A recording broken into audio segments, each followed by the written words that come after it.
처음엔 참 고마운 사람이었습니다. 늦은 나이에 혼자 살다 보니 내가 나를 잊을 정도로 무의미한 날들이었습니다. 아내는 오래전에 떠났고 아들은 연락이 끊긴 지 수년, 딸은 외국에서 바쁘다는 말만 반복했습니다. 그렇게 반년 가까이 말 한마디 없이 고요한 방 안에서 지내고 있던 어느 날 딸에게서 전화가 왔습니다. 아빠, 요즘 너무 걱정돼요. 약은 챙겨 드세요. 밥은 드시고요. 나는 괜찮다고 말했지만 딸은 단호했습니다. 이제 곁에 사람을 붙여드릴게요. 너무 혼자 두긴 불안해서 그래요. 그 다음날 오후 초인종이 울렸습니다. 문을 열자 깔끔하게 정돈된 머리와 단정한 옷차림에 중년 여성이 서 있었습니다. 김도윤 어르신 맞으시죠?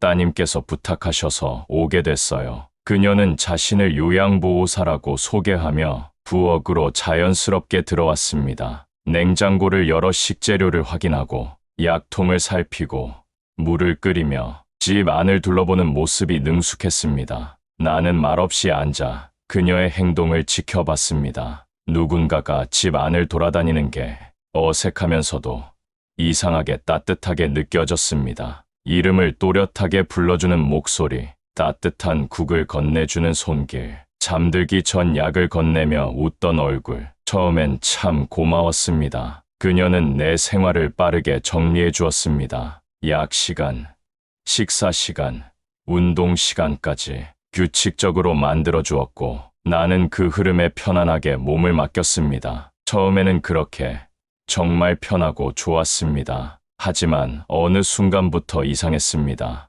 내가 전화한 내용을 알 듯한 말투, 내가 어디를 다녀왔는지 묻는 태도, 그리고 내가 먹지 않은 약을 정확히 알아챈 날, 감시하고 있는 건가? 그런 생각이 스쳤습니다. 며칠 동안 가슴이 답답했습니다. 딸에게 전화를 걸어 물었습니다.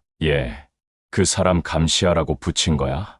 딸은 망설이다 말했습니다. 아빠가 요즘 말을 자주 바꾸고 병원에서도 관찰이 필요하다고 해서 그냥 지켜보는 정도였어.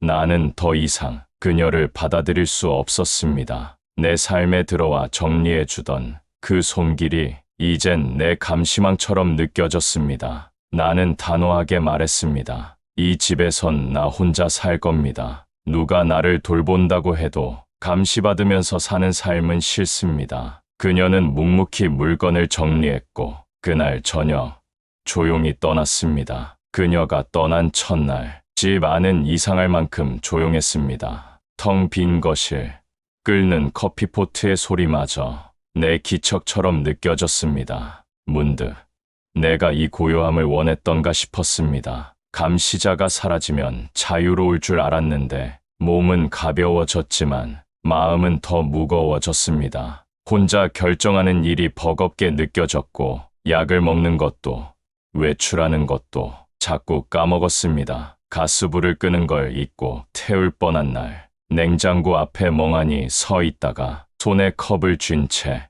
무엇을 찾고 있었는지도 모른 채 한참 서 있었던 날 나는 깨달았습니다. 혹시 정말 내가 이상해지고 있는 걸까? 딸이 그 여자를 붙인 게 괜한 일이 아니었을지도 모른다는 생각이 들었습니다. 나는 침대에 누워 천장을 바라보았습니다. 눈을 감으니 그녀의 목소리가 들리는 듯했습니다. 어르신, 약 드실 시간이에요. 밖에 나가실 거면 따뜻하게 입으셔야죠. 그 말들이 지금은 왜 이리도 그리운 걸까요? 내가 그녀를 쫓아낸 건 정말 잘한 일이었을까요? 딸에게 전화라도 걸까 고민했습니다. 하지만 또 감정 섞인 말 한다고 무시당할까 두려웠습니다. 결국 나는 전화기를 내려놓았습니다. 나는 그렇게 또다시 혼자가 되었습니다. 그녀가 떠난 지 며칠 되지 않아 나는 내가 변해버렸음을 느꼈습니다. 자유를 되찾았다는 안도감도 잠시,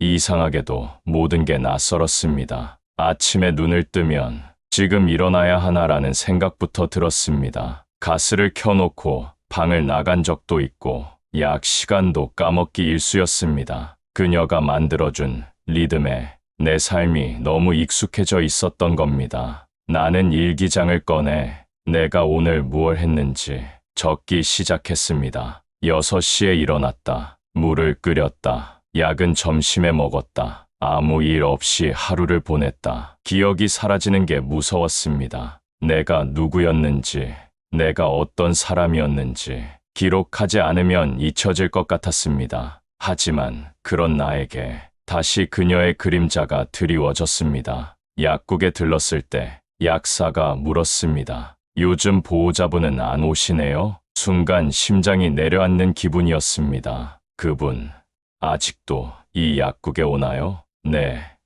가끔 오세요. 그녀는 여전히 내 주변을 맴돌고 있었습니다. 며칠 후, 현관문 앞에 작은 상자가 놓여 있었습니다. 안에는 복약 스티커와 약봉지, 그리고 메모장 한 권이 들어 있었습니다. 보낸 사람의 이름은 없었지만 그녀라는 걸 직감할 수 있었습니다. 나는 문을 2번 잠그고 커튼을 모두 닫았습니다. 그날 밤 누군가 현관문 손잡이를 살짝 건드리는 소리가 들렸습니다. 나는 소리를 녹음해 두기로 했습니다. 며칠 뒤 새벽 3시에 녹음된 파일을 재생하자 조용한 속삭임이 들렸습니다. 어르신, 괜찮으시죠? 분명 그녀의 목소리였습니다. 그녀는 떠난 것이 아니었습니다. 나는 숨이 막혀 딸에게 전화를 걸었습니다. 정희야, 그 사람 다시 보냈니?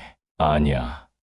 나 아무도 안 보냈어. 현관 앞에 편지가 있었고 그 여자 목소리가 들렸어. 녹음까지 했어. 딸은 조용히 말했습니다. 그 사람이 아직 내 번호 알고 있어. 나도 차단 못했어. 그 말에 나는 고개를 떨궜습니다. 그날 오후 약국 앞 벤치에 앉아 있었는데 낯선 여자가 내게 다가왔습니다. 김도윤 어르신 맞으시죠? 제가 새로 배정받은 나는 말을 끊었습니다. 됐습니다. 그리고 자리를 떴습니다. 심장이 쿵쾅거렸습니다. 이제는 낯선 얼굴 하나도 믿을 수 없게 되어버렸습니다. 그날 밤 딸에게 전화를 걸었습니다. 이번에는 단호하게 말했습니다. 그 여자가 우리 집 근처를 돌아다녀 감시하고 있어. 녹음한 것도 있어. 딸은 조심스럽게 말했습니다. 아빠, 병원에 가보면 안 될까? 그 한마디에 나는 모든 걸 놓고 싶어졌습니다. 결국 또 나를 의심하는구나.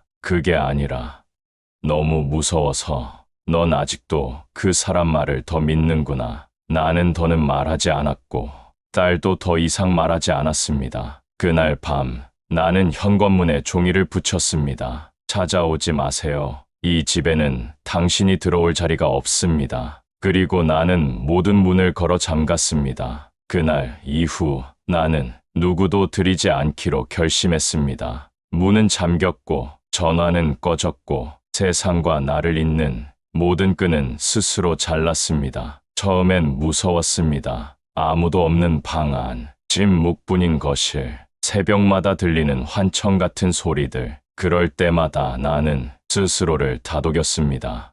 괜찮다. 이건 내가 선택한 평화다. 지금은 익숙합니다. 아침이면 물을 끓이고 남은 계란을 삶아 먹고 오래된 라디오를 틀었다 껐다 하며 하루를 시작합니다. 창문은 열지 않습니다. 그림자 하나 스치는 게 또다시 누군가가 날 들여다보는 착각을 부르기 때문입니다. 햇살은 커튼 틈으로만 들어옵니다. 나는 그 정도 빛이면 충분합니다. 딸에게서도 더는 연락이 없습니다. 어느 날부턴가 전화도 문자도 끊겼습니다. 아마도 나를 포기했거나 내가 연락을 차단한 걸 알게 되었겠지요. 하지만 이상하게도 그것조차 서운하지 않았습니다. 이제는 딸의 목소리마저 조심스럽고 불편했으니까요. 가끔 거울 앞에 서면 내 얼굴이 낯설게 느껴집니다. 주름이 깊어지고 눈동자가 흐릿해져도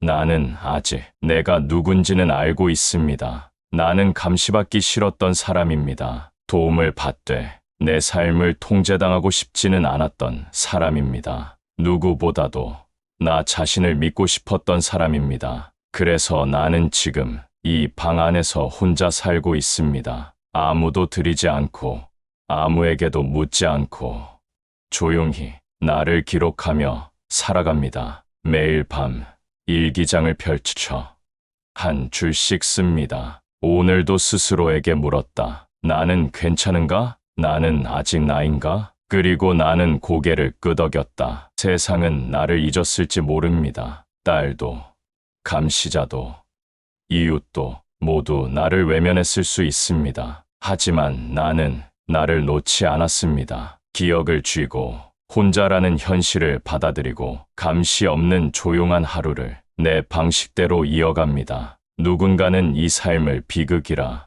할지도 모릅니다. 딸에게 버림받았다고, 사람이 이상해졌다고, 고립 속에 갇혀 살고 있다고 말할지도 모릅니다. 하지만 나는 후회하지 않습니다. 내가 나를 지키기 위해, 내가 내 기억을 붙잡기 위해, 내가 내 마지막을 결정하기 위해 이 고요를 선택한 것이니까요. 지금 이 순간, 이 침묵 안에서만큼은 나는 분명히 느낍니다. 나는 아직 내 삶의 주인입니다.